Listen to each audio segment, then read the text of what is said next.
Bom, pessoal, na aula de hoje a gente vai revisitar a segunda lei da termodinâmica, certo?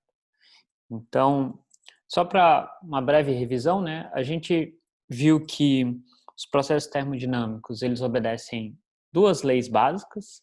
A primeira, a gente chama de primeira lei da termodinâmica, nada mais é do que conservação de energia, né? Então, ela diz que a variação de energia interna de um sistema, por exemplo, de um gás, ele é igual à quantidade de energia ganha, absorvida pelo gás na forma de calor, mais a quantidade de trabalho realizado sobre o gás. Então, essa é uma lei que é simples de compreender, né? Ela exprime nada mais do que conservação de energia. Por outro lado, a segunda lei é uma lei um pouco menos explícita ou óbvia, né? Então, a gente viu duas versões da primeira lei. A gente vai ver que, da segunda lei. A gente vai ver que ela basicamente ela está intrinsecamente relacionada à irreversibilidade de certos processos termodinâmicos, tá? Então, no primeiro enunciado, que diz respeito a máquinas térmicas, isso não é muito óbvio, mas né, esse enunciado diz que é impossível realizar um processo cujo único efeito seja remover calor de um reservatório e converter 100% desse calor em trabalho. Ou seja, esse enunciado da segunda lei me diz que se eu tenho um sistema aqui qualquer, que realiza um ciclo, então no final ele volta para o estado inicial desse ciclo, de tal forma que ele absorva uma certa quantidade de calor e ele realize um certo trabalho. Esse enunciado da segunda lei me diz que essa quantidade de calor não pode ser convertida 100% em trabalho. Sempre alguma quantidade de calor tem que ser liberada pelo sistema nesse ciclo. Então, basicamente, me diz que esse trabalho realizado pelo sistema em um ciclo, a gente lembra que após a realização de um ciclo, a variação de energia interna do sistema é zero, porque ele voltou para o mesmo estado inicial. Então, da primeira lei, a gente tem que o trabalho realizado é igual à quantidade de calor absorvido da fonte quente, menos a quantidade de calor, vou colocar aqui em módulo, liberada da fonte fria. E a segunda lei, novamente, me diz que isso aqui não pode ser zero, então que esse trabalho sempre tem que ser menor do que a quantidade de calor absorvida da fonte quente. Mas a gente viu que esse enunciado, na verdade, ele é equivalente a um outro enunciado, que eu vou reproduzir ou relembrar brevemente aqui, que ele diz que o calor sempre flui do corpo mais quente para o mais frio. Então, isso é algo que a gente está mais do que acostumado a ver, certo? Em qualquer sistema termodinâmico. Se eu coloco um corpo quente em contato com um corpo frio, o calor sempre flui do quente para o frio. Tá? Então, eu mostrei para vocês, quando a gente discutiu a primeira vez a segunda lei da termodinâmica, que os dois enunciados são equivalentes. Na verdade, eu mostrei que o enunciado anterior é equivalente a esse daqui. Então, se eu violo o primeiro enunciado, eu também violo esse. Então, dá para mostrar que os dois são equivalentes. E nessa forma do enunciado da segunda lei, que aparentemente não tem nada a ver com máquinas térmicas, né? Mas essa forma está mais diretamente relacionada ao princípio de reversibilidade. Então, a ideia de reversibilidade aqui é que esse processo de transferência de calor só acontece em um sentido e não acontece no sentido oposto. Certo? Então, esse enunciado da segunda lei me diz que, de fato, a termodinâmica ou alguns processos termodinâmicos obedecem a algum tipo de princípio de irreversibilidade. Então, as coisas só acontecem, né? Certos processos termodinâmicos, que a gente justamente definiu como irreversíveis, só acontecem em uma direção. O fluxo de calor é um exemplo. Um outro exemplo clássico também que a gente já discutiu é o caso de uma expansão livre de um gás, né? Então, se o gás inicialmente está contido em metade do recipiente, né? Então, a gente pode imaginar que em algum instante inicial tinha uma separação aqui, eu removo a separação. Então, o meu gás estava todo nessa região. A gente sabe que o gás sempre vai expandir e ocupar todo o volume, certo? Então, esse processo ocorre nessa direção, mas o processo oposto nunca ocorre, certo? O gás nunca vai espontaneamente contrair e voltar a ocupar só metade do recipiente, certo? Então, de novo, isso mostra um processo irreversível, só acontece em uma direção. De uma maneira mais drástica ainda, né? Se eu imaginar, por exemplo, um vidro, um copo de vidro aqui, uma taça de vidro caindo no chão, eu sei que ela vai se despedaçar, certo? O vinho, por exemplo, está aqui, vai se espalhar. E eu sei que esse processo só acontece nessa direção. Eu sei que nunca espontaneamente os cacos de vidro vão se recolher novamente e se organizar na taça, certo? Então esse é um outro exemplo mais drástico ainda de um processo irreversível, certo? E isso faz parte do nosso dia a dia, né? A gente nota em diversos processos macroscópicos do dia a dia que as coisas só acontecem em uma direção. Mas isso não é tão óbvio se a gente pensar um pouco no que foi estudado, por exemplo, em fenômenos mecânicos, certo? Então, vamos considerar, por exemplo, os processos que a gente estudou em fenômenos mecânicos, deixando de lado, por enquanto, processos que possam envolver atrito, que de fato envolvem calor, como a gente sabe. Então, a gente sabe que na mecânica clássica ou física clássica, ou seja, os fenômenos são regidos pelas leis de Newton. Os processos são sim reversíveis. O que eu quero dizer com isso? Certo? Então imagina o caso mais típico, por exemplo, de duas bolinhas que colidem, certo? E se espalham saindo em direções opostas. Então tem as duas bolinhas que colidem e aí elas escapam. Se eu reverter a flecha do tempo, a gente diz, ou se eu passar o filme de trás para frente, né? Então, imagina, as duas bolinhas vieram aqui, colidiram. Agora eu passo o filme de trás para frente, as duas bolinhas vêm, colidem e descem. As duas direções do filme são possíveis, né? No exemplo drástico que eu dei antes, né? Se eu passo o filme com o copo caindo e se despedaçando no chão, e eu passo o filme de trás para frente, né? O copo despedaçado se juntando e subindo, eu sei que uma direção é impossível de acontecer naturalmente. Aqui não, aqui as duas direções do filme, né, a bolinha colidindo e escapando, ou vindo e colidindo, as duas possibilidades são válidas, podem ocorrer fisicamente, a gente não consegue distinguir e dizer, não, essa é a direção correta da colisão. Elas podem acontecer nos dois sentidos. Então, esse é um processo reversível. E, tipicamente, todos os processos de física clássica, de novo, tirando o fato de que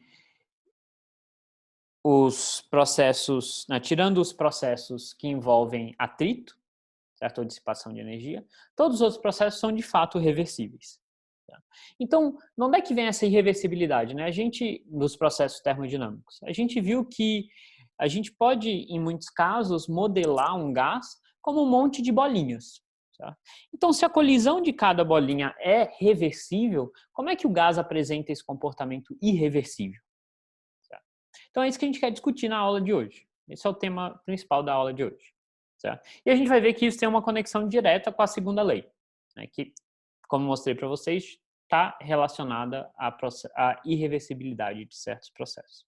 Então, vamos tentar examinar com cuidado aquele caso de um gás expandindo, né, que a gente chama de expansão livre. Certo? Então, vamos ver o que acontece. Certo? Então, vamos considerar aqui o caso mais simples possível, onde o nosso gás é só uma única molécula, tem uma única partícula, então a gente está nesse caso aqui. Tá? E aí, o que seria começar com o gás todo no lado esquerdo do recipiente é colocar essa partícula aqui nessa metade, o que eu estou chamando de lado A. Certo? E aí, se eu deixar passar um certo tempo, a partícula vai para o lado B, ou seja, todo o meu gás está no lado B do recipiente, depois ele vai estar no lado A e assim por diante. Então, se eu esperar um certo intervalo de tempo, a probabilidade de eu encontrar a minha partícula em alguma metade do recipiente vai ser aproximadamente 50%. Certo? Então, vou dizer aqui, por exemplo, a probabilidade de encontrar a partícula no estado A inicial, né, na metade A inicial, é da ordem de 50%. Né? Eu tenho 50% de chance de encontrar ela no mesmo lugar que ela iniciou. Né? Não no mesmo lugar, mas na mesma metade da caixa onde ela iniciou. Certo? E a gente sabe que isso não acontece com gás. Né? Num gás, se eu começo aqui, a chance de eu encontrar todo o gás aqui novamente é zero. Né? Então, mas vamos passo a passo, certo? Então, para uma partícula, a gente vê que isso não acontece, né? Se eu definir o meu gás como essa única partícula, às vezes ele está em uma metade da caixa, às vezes ele está em outra metade da caixa. Tudo bem, mas esse é um caso irreal, a gente não pode nem pensar que isso representa um gás. Na verdade, é uma partícula. Então, vamos construindo o gás, certo? Então, vamos agora colocar duas partículas. Vamos considerar esse caso aqui. E aí, agora, colocar todo o gás na metade esquerda da caixa significa colocar essas duas partículas aqui. E aí, elas vão colidindo, né, com as paredes da caixa. Depois de um certo tempo, eu posso ter, sei lá, uma partícula desse lado, a outra partícula desse lado. Certo? Então, isso aqui representa uma situação em que o meu gás agora, que são só essas duas partículas, está ocupando todo o recipiente, certo? Mas se eu esperar um certo tempo, vai acontecer uma situação em que as duas partículas ou estão no lado A ou estão no lado B, as duas ao mesmo tempo. Conforme elas forem colidindo e se movimentando, vai chegar uma situação em que as duas vão estar de novo no lado A. Certo? Então isso, né, demonstra que para duas partículas eu tenho sim a chance de começar com todo o gás na metade da caixa, por mais que sejam só duas partículas, mas todo o gás na metade A da caixa, e depois de um tempo todo o gás voltar de novo para a metade A da caixa. Dá para estimar essa probabilidade aqui, e ela é um pouco menor do que no caso anterior, ela é da ordem de 30%. Então, a chance do gás começar em um lado, depois de um tempo eu encontrar de novo ele nesse lado, é da ordem de 30%. Por que que diminuiu? Porque agora, né, como eu tenho essas duas partículas, eu tenho a situação, por exemplo, em que essa partícula está desse lado e a outra está desse, ou o contrário, tenho a possibilidade das duas estarem no lado B e das duas estarem no lado A.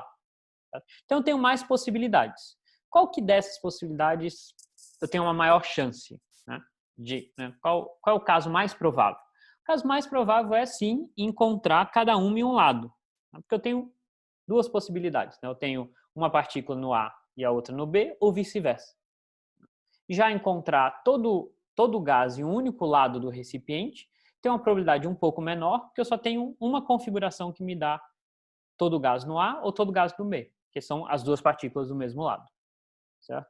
Então, aqui, a probabilidade de encontrar de novo o gás todo no recipiente de lado A é menor, mas ainda assim é não nula. Certo? O que acontece então quando a gente vai aumentando o número de partículas? Certo? De alguma maneira, quando a gente aumenta o número de partículas, a probabilidade disso acontecer vai para zero. Tá? Então a gente vê que esse fato que parece tão óbvio para a gente, né, que o gás só vai expandir nessa direção e nunca vai na direção oposta, isso só ocorre porque eu tenho um número muito grande de partículas. Se eu tivesse um número pequeno de partículas, eu fiz aqui os casos mais simples, de uma ou duas partículas, isso não é verdade. Né? O gás poderia começar de um lado, ocupar o recipiente todo e depois voltar para o mesmo lado, depois ocupava de novo o recipiente e assim por diante. Tá? Então, de alguma maneira, o que eu estou querendo mostrar para vocês é que essa sensação de reversibilidade, que os processos só acontecem em uma direção, está intrinsecamente ligado ao grande número de partículas que eu tenho no meu gás. Certo? Então, essa conclusão, primeira conclusão que a gente chega, é que os processos termodinâmicos, e aí quando eu falo de processos termodinâmicos, eu estou sempre pensando em sistemas com um enorme número de partículas, né? Isso essa irreversibilidade desse processo termodinâmico está diretamente relacionada a esse grande número de partículas. Se eu tivesse uma ou duas, eu não enxergaria essa irreversibilidade. E eu usei o exemplo aqui da expansão livre para a gente visualizar isso, como é que ocorreria. Certo? Então, para a gente explorar um pouco mais essa ideia, né, de que a irreversibilidade está ligada ao grande número de partículas, a gente precisa introduzir dois conceitos, na verdade, que são os conceitos de microestados e macroestados. Tá? Então, não é nada complicado, certo? A gente não vai usar em grande detalhe esses conceitos, mas a ideia é o seguinte, certo? O microestado seria o estado que eu associaria se eu conseguisse ir lá e olhar exatamente onde estão as moléculas do gás. Certo? Então, o microestado ele é realmente definido pela configuração das moléculas. Tá? Então, por exemplo, nesse meu exemplo aqui, eu tenho as duas moléculas do mesmo lado da caixa, mas essa daqui está em uma posição, né, diferente desse estado aqui e a velocidade dela também está diferente. Tá? Como eu mudei a posição da minha molécula e a velocidade dela, eu tenho dois microestados diferentes. Certo? Então, Um microestado ele é definido pelas posições e velocidades das moléculas. Então, no momento que eu mudo a posição ou a velocidade de uma molécula ou uma partícula, isso me dá um microestado diferente, né? Obviamente, na prática, é praticamente impossível a gente conseguir, né, olhar em um gás todas as moléculas e definir o microestado dela. Mas, conceitualmente, é isso que quer dizer, certo? Ele é definido pelas posições e velocidades de cada molécula. Tá? Então, isso é um microestado. Certo? Como eu falei para vocês, experimentalmente é muito difícil determinar qual é o microestado de um objeto macroscópico. A gente não consegue ir lá e medir a posição e a velocidade de cada molécula. Tá? Porém, né, eu tenho o conceito de macroestado que está mais diretamente relacionado ao que a gente consegue medir. Então, o macroestado ele é definido pelas variáveis termodinâmicas do estado. É o que a gente vem chamando de estado de um gás, por exemplo. Certo? Então, ele é definido, por exemplo, pela pressão, volume e temperatura do gás, ou pressão, volume e energia interna, enfim, variáveis de estado, coisas macroscópicas que a gente consegue medir. Certo? Então, o macroestado é definido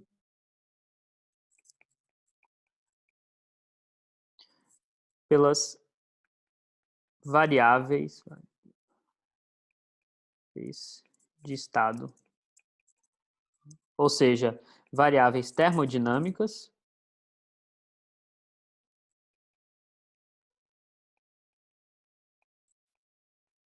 do sistema. Então, sim, o macroestado a gente consegue medir, o microestado em geral a gente não consegue medir experimentalmente, mas como um conceito teórico a gente pode definir os dois sem problema algum. Certo?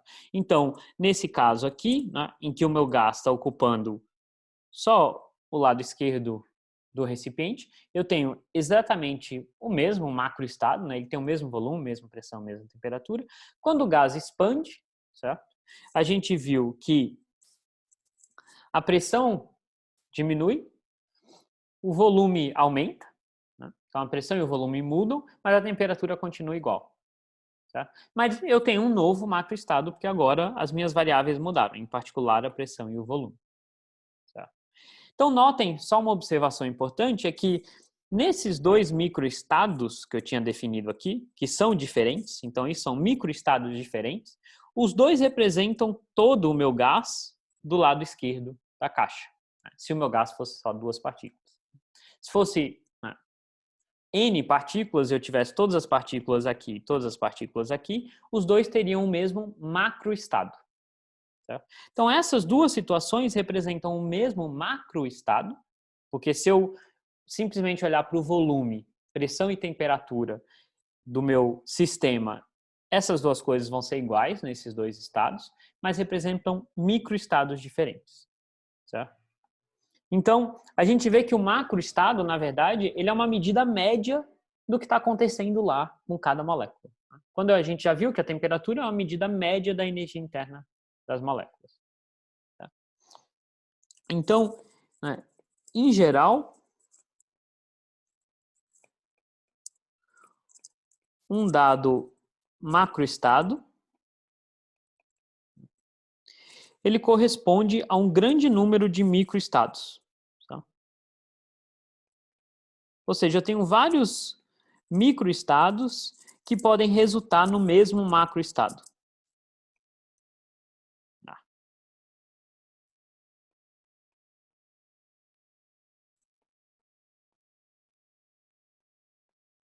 Por quê? Porque o microestado ele depende dos detalhezinhos da posição e da velocidade de cada molécula. O macroestado está vendo só a média. Né? Quando a gente vê a temperatura, a gente vê só a energia média. Quando a gente vê o volume, na verdade é um volume médio de todo o gás, de todas as moléculas do gás. E a pressão a gente já viu que é uma força média exercida pelo gás.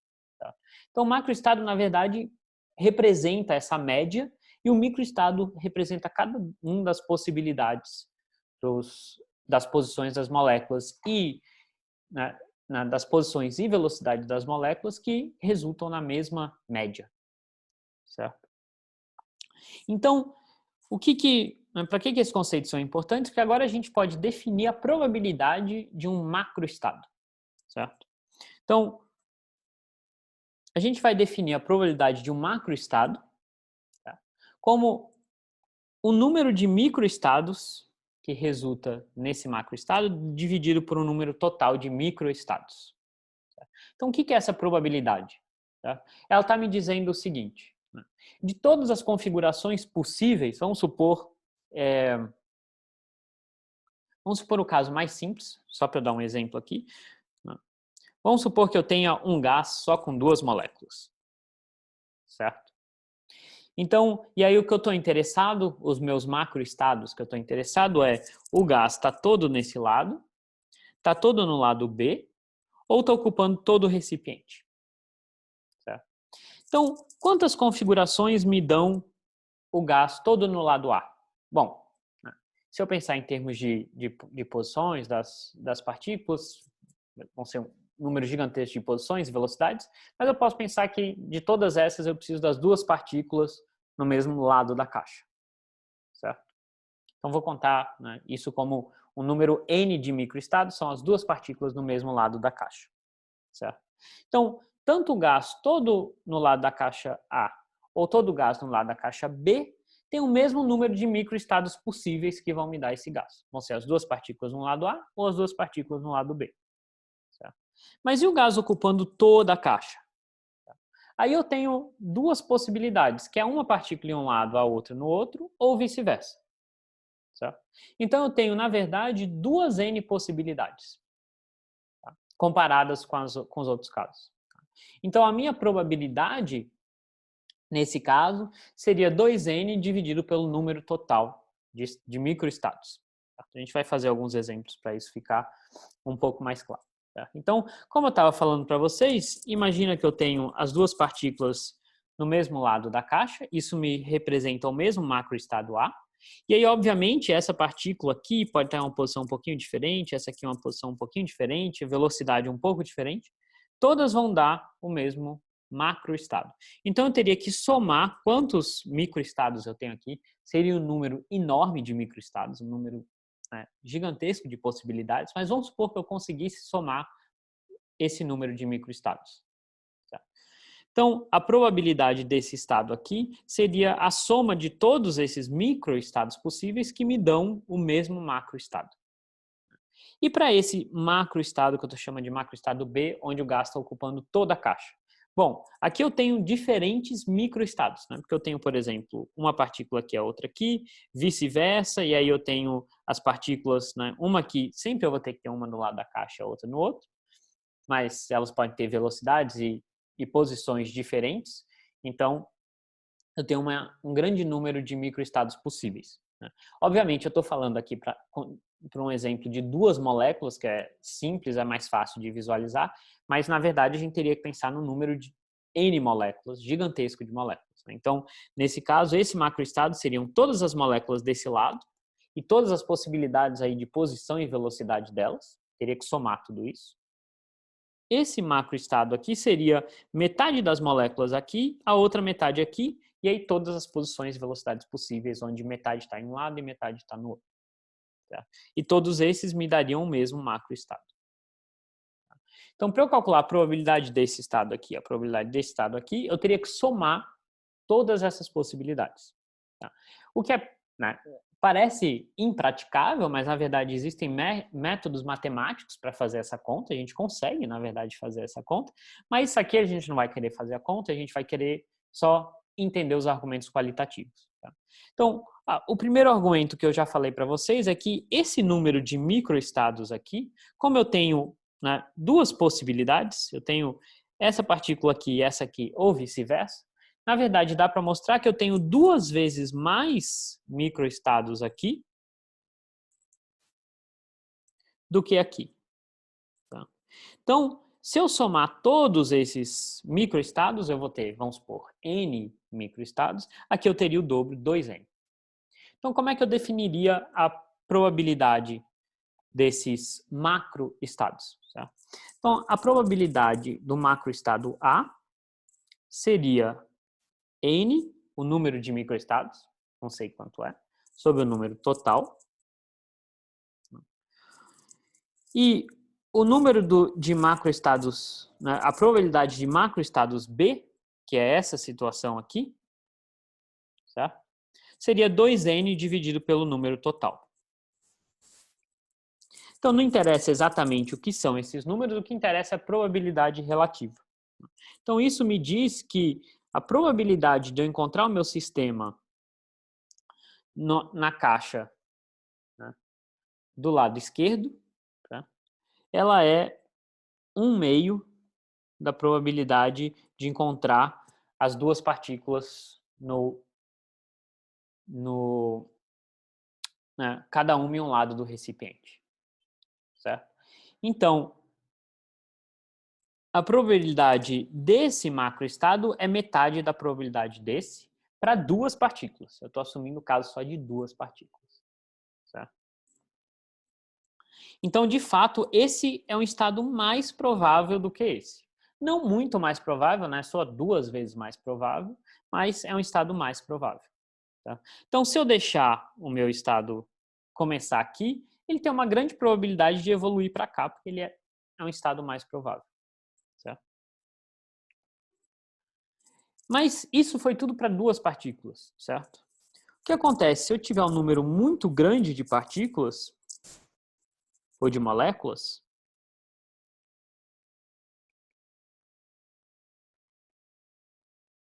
dá para mostrar, não vou demonstrar isso para vocês, é que essa probabilidade de encontrar, né, metade das moléculas, cada uma em um lado da caixa, ela é muito, muito maior do que encontrar todas no mesmo lado da caixa. Tá? Na verdade, essa probabilidade vai quase que para zero. Né? Então, esse aqui vira um número muito grande, esse aqui vira um número não tão grande assim, ainda grande, mas muito menor que esse. Então, isso daqui vai aproximadamente a zero, se eu não tiver duas, mas sim um número gigantesco de partículas. Certo? Então, a ideia é a seguinte. Certo? O que acontece na expansão livre? Eu estou começando com um estado de baixa probabilidade, com uma probabilidade muito pequena. Conforme eu deixo o meu sistema evoluir, ele vai evoluir para um estado mais provável, de maior probabilidade B. E por que se eu começar aqui, eu não volto para cá? Porque a probabilidade desse estado é muito baixa, é muito pequena. Certo? Então, essa evolução unidirecional está relacionada a essas probabilidades. Então, a probabilidade de eu sair daqui e vir para cá é alta, porque a probabilidade desse estado é muito maior que essa, mas o inverso não é verdade. Tá? Por isso que a gente vê uma evolução em uma direção. Tá? Ou seja, uma maneira de pensar microscopicamente é que se eu tivesse, né, se eu pudesse observar todas as moléculas aqui dentro, eu veria elas colidindo, né, iriam expandindo a caixa, e aí elas chegariam numa situação em que elas estão ocupando toda a caixa, e aí elas iriam colidindo entre elas. A chance de acontecer as colisões todas de uma maneira tão especial que, de repente, todas ao mesmo tempo voltam para essa situação aqui, é praticamente zero. Então é por isso que o processo só acontece em uma direção. Está justamente relacionado a essa baixíssima probabilidade desse estado. E isso, a gente está usando o exemplo da expansão livre de um gás, mas isso vale para qualquer processo irreversível. Por exemplo, troca de calor entre um corpo quente e um corpo frio. É a mesma ideia que pode ser aplicada e mostrar que, né, o estado onde os dois sistemas estão à mesma temperatura, ele tem uma probabilidade muito maior do que um sistema quente e outro frio. Por isso que ele vai evoluir para a situação de equilíbrio. Né? Eu começar numa situação em que os dois corpos estão à mesma temperatura e espontaneamente um esquenta e outro esfria, significaria ir de um estado de altíssima probabilidade para um de baixíssima probabilidade. Por isso que não ocorre. Por isso que só ocorre em uma direção. Então a gente viu que, primeiro, a irreversibilidade ela só ocorre para um grande número de partículas, tá? E ela está diretamente relacionada a essa probabilidade dos macroestados. Né? O que a gente observa daqui de fora, né, quando a gente não consegue olhar o que está acontecendo molécula a molécula, o que a gente observa são os macroestados. Né? Então, como um macroestado tem uma probabilidade muito maior que a outra, o sistema sempre evolui, né, do estado de menor para maior probabilidade e nunca na diferença oposta, na direção oposta. Tá? E além disso, a gente viu que os estados de maior probabilidade, eu não demonstrei isso para vocês, mas dá para, né, intuitivamente perceber isso, que os estados de maior probabilidade apresentam uma maior desordem. Né? Aqui o gás está, de certa forma, parcialmente organizado, porque ele está todo em um canto da caixa. Aqui ele está mais desorganizado, apresenta maior desordem, ele está ocupando todo o espaço. Então, isso é algo que dá para se definir de uma maneira mais formal, mas é bom a gente ter essa ideia intuitiva de que maior probabilidade também implica maior desordem do sistema. Então, tipicamente, um sistema que evolui de um estado de menor para maior probabilidade está evoluindo de um estado de menor desordem para maior desordem. Ok. Só que a gente precisa agora, né, isso toda foi uma discussão qualitativa, agora a gente quer tentar realmente quantificar isso. Certo? Então, para quantificar isso, a gente vai inserir um novo conceito, que é o conceito de entropia. Tá? Então, vamos tentar construir esse conceito. Tá? Então, a gente viu o seguinte, dado dois macroestados, se esse macroestado tem uma probabilidade muito maior, ou seja, tem um número muito maior de microestados que resulta no mesmo macroestado, certo? Então, a gente viu que a probabilidade é diretamente proporcional a esse número. Então, se esse número é muito maior que esse estado é muito mais provável.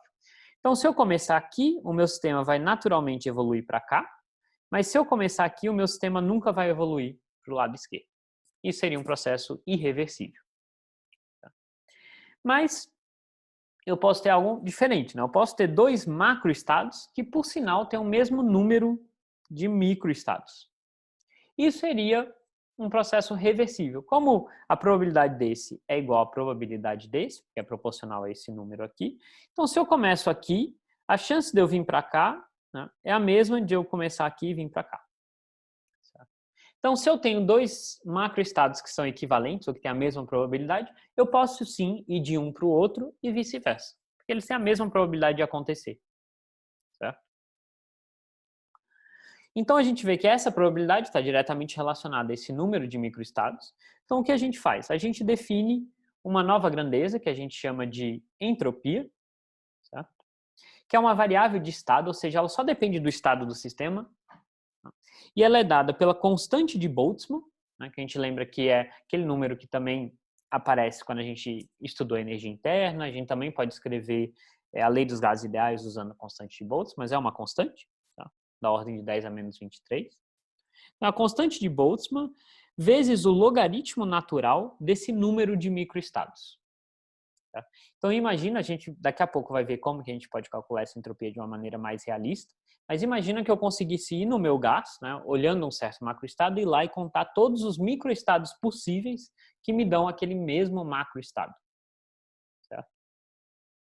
Então, se eu tenho um certo macroestado A, ele é definido por uma pressão, um volume, uma temperatura e agora a entropia. A entropia também é uma variável de estado.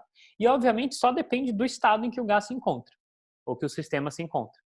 Né? Assim como as outras variáveis de estado, não interessa como que o sistema chegou naquele estado. Só interessa o estado que ele está. Se eu tiver um outro macroestado, eu também tenho todas as variáveis de estado e para calcular a entropia, eu teria que contar esse número de microestados que me dá o mesmo macroestado. Certo?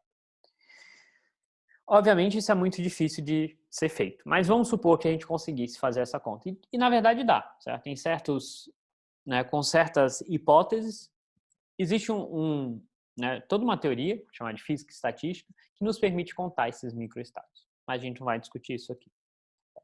Mas, por enquanto, vamos, né, usar essa definição de entropia. E o que significaria, né, um processo que vai de um estado de baixa probabilidade para um estado de alta probabilidade? Bom, um estado de baixa probabilidade, esse número aqui é pequeno, certo? Então, essa entropia é pequena.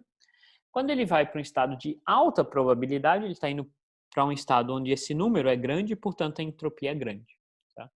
Então, quando o meu sistema vai para um estado de baixa para um de alta probabilidade, a entropia está crescendo. Tá?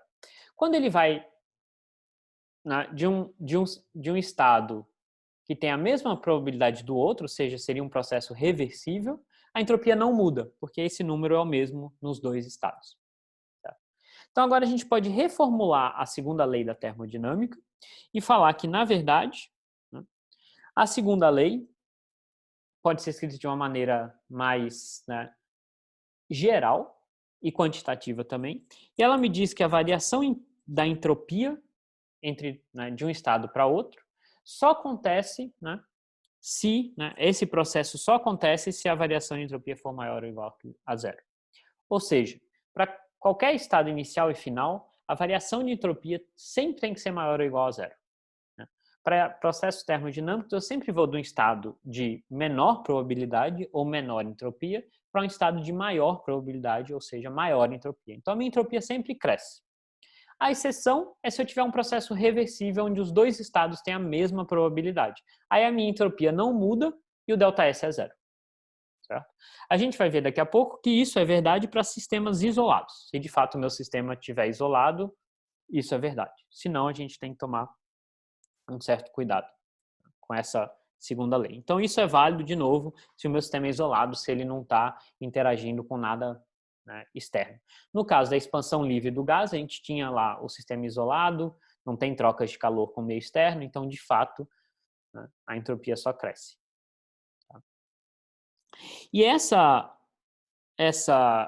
né, descoberta de que aquela segunda lei que estava associada a máquinas térmicas ou fluxo de calor, ela pode ser colocada de uma maneira mais geral e com essa compreensão de que, na verdade, a evolução, né, do meu processo termodinâmico, né, o fato dele ocorrer em uma direção está diretamente ligado a essas probabilidades desses estados, isso foi uma revolução. Foi super importante essa compreensão e até hoje tem implicações profundas. Certo?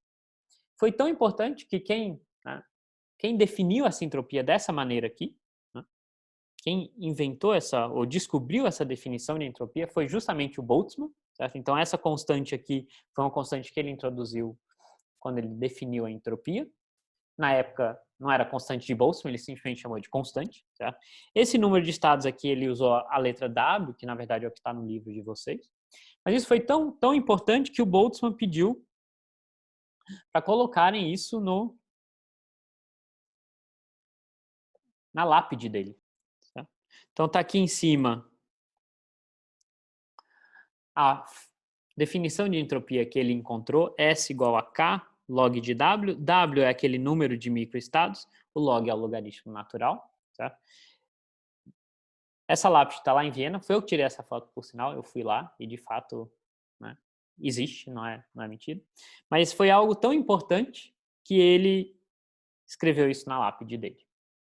Certo? Então, de fato, foi uma mudança profunda na maneira de compreender essa irreversibilidade de certos processos. Né? Porque quando a gente olha as moléculas, parece que tudo é irreversível, mas quando a gente olha processos macroscópicos, claramente existe uma direção. Né? Certos processos possuem uma direção específica. Né? Se eu pego esse copo aqui e despedaço ele, eu sei que ele nunca vai se reorganizar e se ordenar espontaneamente. Né? Então, isso hoje em dia a gente entende que está ligado à questão de estados com alta probabilidade e baixa probabilidade. Então, um copo despedaçado, ele representa um estado com uma probabilidade muito maior, apesar de ser difícil de calcular isso, ele representa um estado com uma probabilidade muito maior do que um copo inteiro ordenado, de certa maneira ordenado. Né? Quando ele se despedaça, ele perde ordem, então ele aumenta a probabilidade dele. Por isso que o processo só acontece em uma direção. Tá? Então, algumas observações importantes com relação à entropia. A gente vai trabalhar um pouco como calcular essa entropia. Não é algo simples, né? Obviamente, contar microestados, na maioria dos casos, é inviável. Tá? Na verdade, sem desenvolver outras ferramentas, é inviável. Mas algumas observações importantes. Então, como eu falei para vocês, a entropia só depende do estado do sistema. Tá? Da mesma maneira que a energia interna só depende da temperatura ou do estado do sistema. Então, se eu vou de um estado inicial para um final, a variação de entropia só depende do estado inicial e final. Não interessa o caminho que eu fiz para chegar lá. Tá?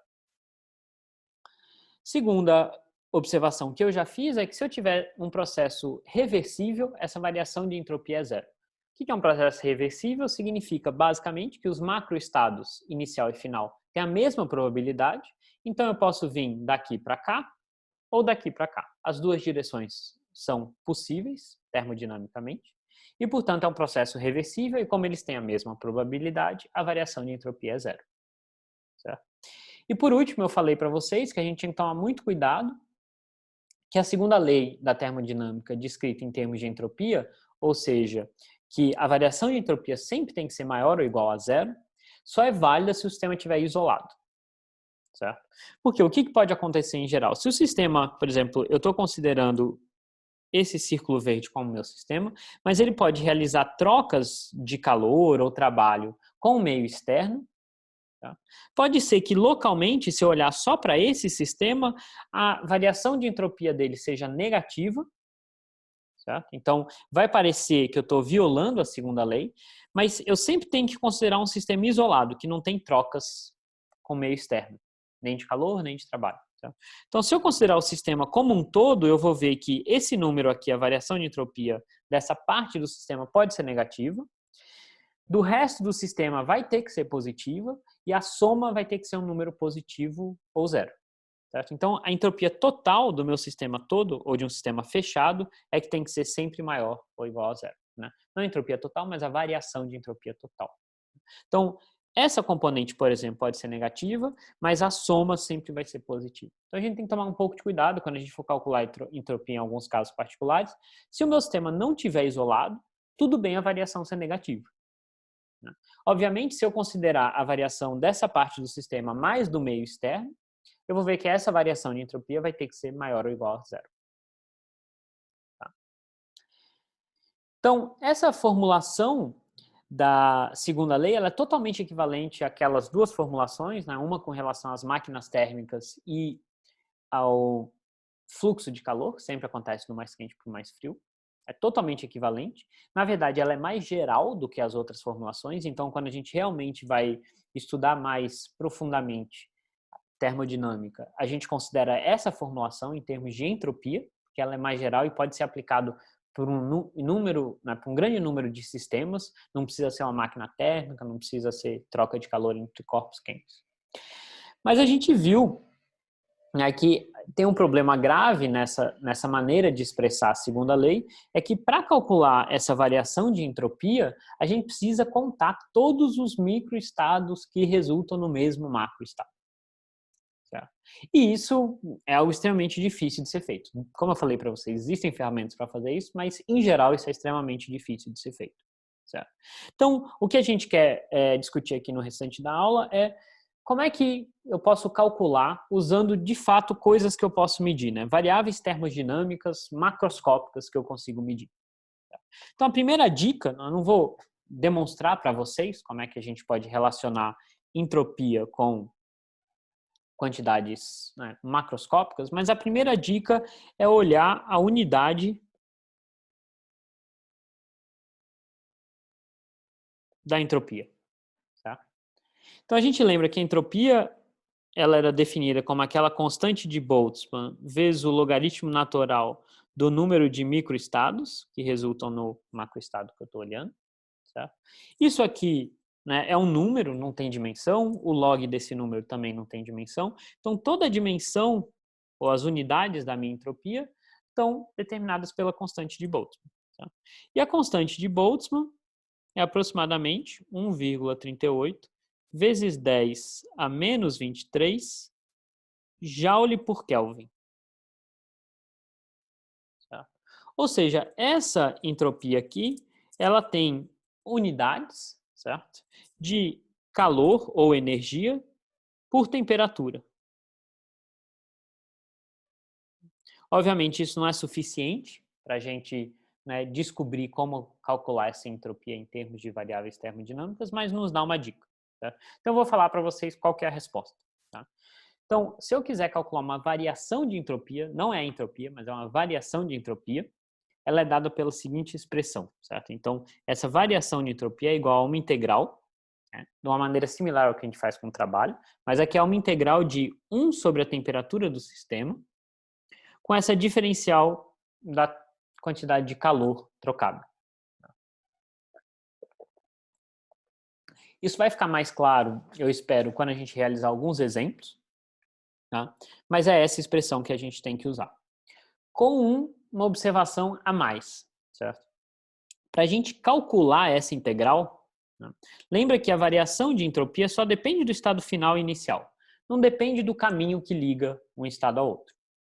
Mas para eu fazer essa conta, o lado direito, eu tenho que utilizar um processo que seja reversível e que ligue o estado I ao estado F. Tá? Então, não interessa se a situação física que eu estou olhando está acontecendo em um processo qualquer, por exemplo, irreversível. Para eu calcular a variação de entropia, eu tenho que fazer essa integral ao longo de um processo reversível. Tá? Então, de maneira esquemática, imagina que eu estou olhando para o meu sistema, ele está indo do estado I para o estado F. Pode ser um processo reversível, irreversível, não interessa. Tá? O que eu quero é só calcular essa diferença aqui, e a gente já viu que essa diferença independe do caminho. Mas para eu fazer a conta, eu preciso escolher um caminho reversível, tá? Que ligue esses dois estados. Tá? Então, essa integral que eu vou realizar aqui não vai ser necessariamente o caminho que o sistema fez, mas não interessa, porque a variação de entropia não depende do caminho, mas vai ser um caminho que eu posso escolher o caminho que eu quiser, desde que ele seja reversível. Por isso que a gente coloca esse índice R nesse dq, para a gente lembrar que é a troca de calor de um processo reversível. Tá? Então, vamos discutir 3 exemplozinhos onde a gente calcula essa variação de entropia. A gente vai ver que não é tão complicado assim, a gente só tem que prestar atenção em alguns detalhes. Então, o primeiro exemplo é justamente o ciclo de Carnot. Certo? A gente lembra que o ciclo de Carnot ele é formado só por processos reversíveis, então eu posso usar, né, os próprios processos do ciclo de Carnot para calcular a variação de entropia, porque eles já são reversíveis, não preciso escolher um novo processo. E ele é dado, né, por 2 isotermas e 2 adiabatas. Então vamos calcular a variação de entropia em cada processo desse. Eu sei que como a entropia é uma variável de estado, se eu calcular a variação total, tem que dar zero, porque eu vou e volto para o mesmo estado. Da mesma maneira que a variação de energia interna tem que dar zero. Tá? Então vamos fazer essas contas, certo? Então, o primeiro caso é o processo de A até B, que é um processo isotérmico, certo? Então a gente sabe que nesse processo o sistema absorve uma quantidade de calor que a gente está chamando de QH, certo? E a temperatura é constante, que é uma temperatura TH, certo? Dessa fonte quente. Então, esse é o caso mais simples, certo? Se a temperatura é constante, a minha variação de entropia, ou seja, a entropia do estado B menos a entropia do estado A, né? Notem que a gente só sabe, né, dessa maneira que a gente está calculando, a gente só consegue calcular variações. Tá? Isso aqui vai ser a integral de A até B de dq 1 sobre t. Tá? Só que essa temperatura é constante ao longo da minha integral. Certo? É justamente a temperatura TH da fonte quente. Certo? Então, eu posso tirar ela para fora da integral, vai ser 1 sobre TH integral de dq do meu estado A para o meu estado B.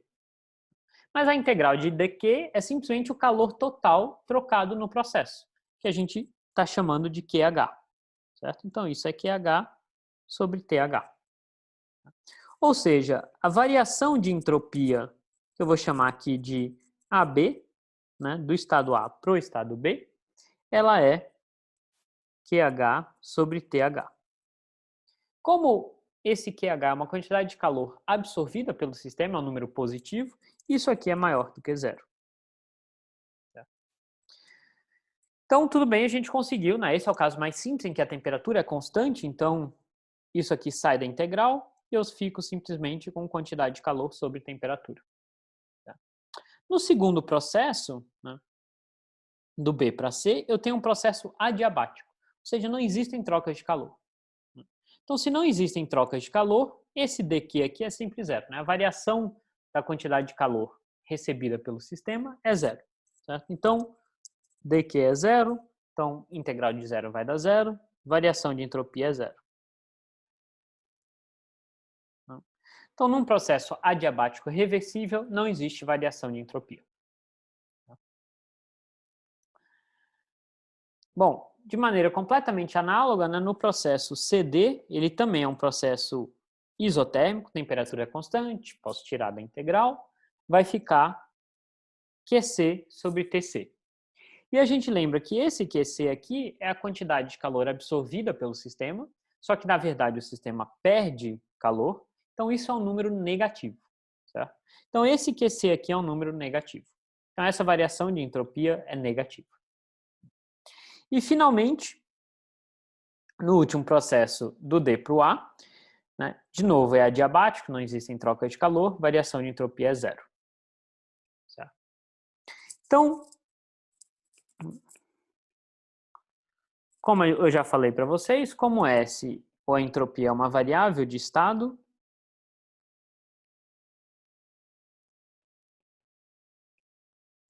a gente sabe que se eu saio de um estado, faço um ciclo e volto para o mesmo estado, variação total de entropia deve ser zero. Né?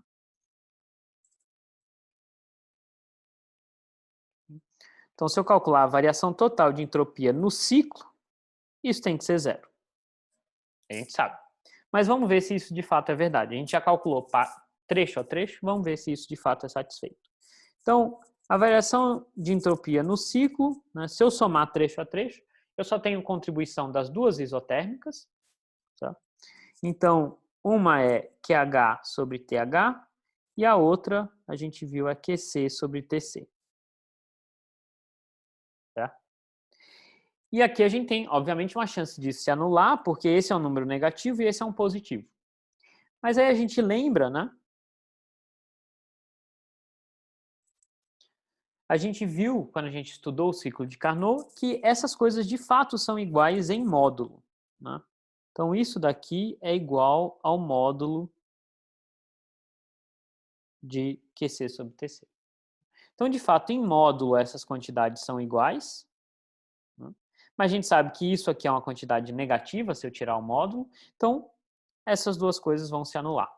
Tá? Então, essa soma aqui, de fato, dá zero. Tá? Então, como deveria ser, né, de fato, a variação de entropia em um ciclo dá zero. E a gente pode fazer uma seguinte pergunta, né? Quando a gente calculou essa variação aqui, a gente viu que deu negativo. Né? Aí a gente pode perguntar, será que isso viola a segunda lei da termodinâmica? Se eu tenho uma variação de entropia que é negativa? E a gente lembra que não, né? Porque na verdade esse não é um sistema isolado, certo? Em particular no processo C para D, C para D, o meu sistema ele está perdendo calor, ele está trocando calor com o meio externo, então ele não é um sistema isolado, eu não posso considerar isso como, né, eu não posso aplicar diretamente a segunda lei, que me diz que a variação de entropia tem que ser sempre maior ou igual a zero, justamente porque o sistema não é isolado. Nesse trecho aqui, por exemplo, o sistema é isolado, ele não está, né, trocando calor com o meio externo e, de fato, a variação de entropia é zero. Então, como é que eu entendo essa variação negativa? Bom, eu já falei para vocês a resposta, né? A gente não pode olhar só para o sistema, a gente tem que olhar para o, né, conjunto todo, né? Se o sistema não for isolado, eu tenho que considerar todo, né, o conjunto. Em particular, o reservatório térmico que está recebendo essa quantidade de calor. Certo? Então, se eu considerasse o reservatório, certo? Então imagina que eu não estou olhando para o meu gás fazendo o ciclo de Carnot, mas eu estou olhando para o reservatório frio que está recebendo esse calor. Tá? Se eu olhar para o reservatório, variação de entropia do reservatório, bom, ele está a uma temperatura constante, que é a temperatura Tc, certo? Então, de novo, é fácil calcular essa variação de entropia, porque esse Tc sai da integral. E a quantidade de calor que ele recebe, agora isso vai ser um número positivo, porque o reservatório está recebendo essa quantidade de QC, de calor. Né? Então, a variação de entropia do reservatório ela é positiva. Então, o meu gás perdeu entropia, se a gente quiser pensar assim, e o reservatório ganhou entropia. Tá? E ganhou entropia exatamente na mesma quantidade que o meu gás perdeu. Tá? Então, a variação de entropia do gás é negativa, mas do reservatório é positiva. E de tal forma que as duas exatamente se anulam. Certo? Isso aqui, se acontece, né, a variação total nesse caso é zero, porque a gente está lidando com processos reversíveis. Né?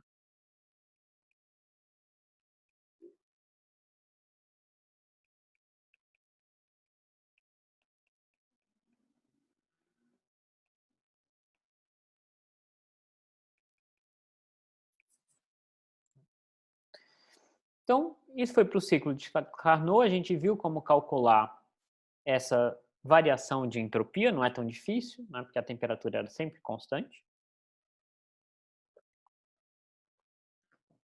Vamos considerar um outro caso também interessante, que também vai ser simples o cálculo, que é o caso de uma transição de fase. Tá? Então, vamos imaginar que eu tenho aqui 100 gramas de água, ela já está a 0 graus Celsius, e aí eu vou retirar calor dela até ela congelar completamente. Certo? Então, de novo, né, a gente sabe que enquanto a água está congelando, a temperatura dela se mantém constante e todo o calor retirado vai numa reestruturação da fase da água. Ela vai da fase líquida para a fase sólida. Certo? E a gente sabe que a fase sólida ela é mais ordenada que a fase líquida. Certo? Então, na verdade, a gente está indo numa direção de maior ordenamento. Certo? No final, a gente vai discutir se isso é um problema ou não, viola a segunda lei ou não. A gente vai ver que, obviamente, não viola a segunda lei. Então, novamente, como isso ocorre a temperatura constante, tá? A variação de entropia dessa mudança de fase pode ser calculada, né, como o T é constante, sai daqui. Então, essa temperatura é 0 graus Celsius, mas a gente sempre tem que usar em Kelvin. Então, 273 Kelvin. O T é constante, sai da integral. O que sobra aqui é a quantidade total de calor, tá? Que o sistema perdeu ao ser congelado. Então, a gente sabe que esse é um número negativo, porque o sistema está perdendo calor. Tá? Então, eu vou incluir o sinal aqui. Tá? Eu sei que ele é negativo. A gente sabe calcular, isso é igual a massa da água vezes o calor latente de fusão. Tá? Se a gente calcular isso daqui, a gente vai ver que isso vai dar aproximadamente menos 3,33 vezes 10 à quarta joules. Então, isso é a quantidade de calor que é retirado da água. Certo? Então, a minha variação de entropia vai ser essa quantidade de calor, dividido pela temperatura de fusão, que é 273. Certo? Então, isso aqui vai ser menos 3,33 vezes 10 à quarta, dividido por 273. Isso aqui dá aproximadamente menos 100 joules por Kelvin. Então, a unidade de entropia é joule por Kelvin. E é um número negativo. Tá? Então, a gente poderia pensar, né, de novo, estou violando a segunda lei porque é um número negativo? Não, porque, de novo, não é um sistema isolado. Certo? Então, essa quantidade de calor que está sendo retirada para o meu sistema está sendo jogada em algum lugar. Esse ambiente externo que está recebendo esse calor vai ter um aumento de entropia. Tá? De tal forma que a entropia, a variação total de entropia vai ser ou zero ou positivo.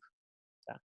E o fato da variação de entropia só do meu sistema água ser negativo é totalmente compreensível porque eu estou indo, né, de um sistema menos ordenado para um mais ordenado. Então, as moléculas da água no líquido, na fase líquida, estão mais desordenadas do que na sólida. Então, é natural que a minha variação de entropia seja negativa. De novo, não viola a segunda lei, porque não é um sistema isolado. Então, vamos considerar agora o último exemplo, que não é tão simples o cálculo da variação de entropia. Até agora, a gente só considerou processos em que a temperatura era constante. Então, a integral era simplesmente ΔQ sobre T. Esse era o resultado da integral. Vamos considerar um caso agora que não seja tão simples assim. Certo? Então, vamos considerar expansão de um gás ideal a pressão constante. E a gente vai assumir que o processo é reversível. Tá? Então, a minha pressão é constante. Se eu desenhar isso no diagrama PV, eu estou indo do estado inicial com volume V0, indo até um volume VF. Se a pressão é constante e o volume está aumentando, a temperatura também tem que estar aumentando, né? Porque a temperatura, nesse caso, vai ser proporcional ao volume, já que a pressão está fixa. Tá? Então, se o volume aumenta, a temperatura aumenta. Então, naquela integral, eu não posso mais assumir que a temperatura é constante. Então, a gente tem que ter muito cuidado na hora de calcular essa variação de entropia. Né? As duas observações é, primeiro, a gente tem que tomar cuidado se o processo que a gente está considerando é reversível ou não. Eu só posso utilizar processos reversíveis para fazer aquela integral. A segunda observação é se a minha temperatura é constante ou não. Nesse caso, ela não é constante, então não posso tirar da integral. Então, a gente vai ter que trabalhar um pouquinho mais para conseguir resolver aquela integral. Certo?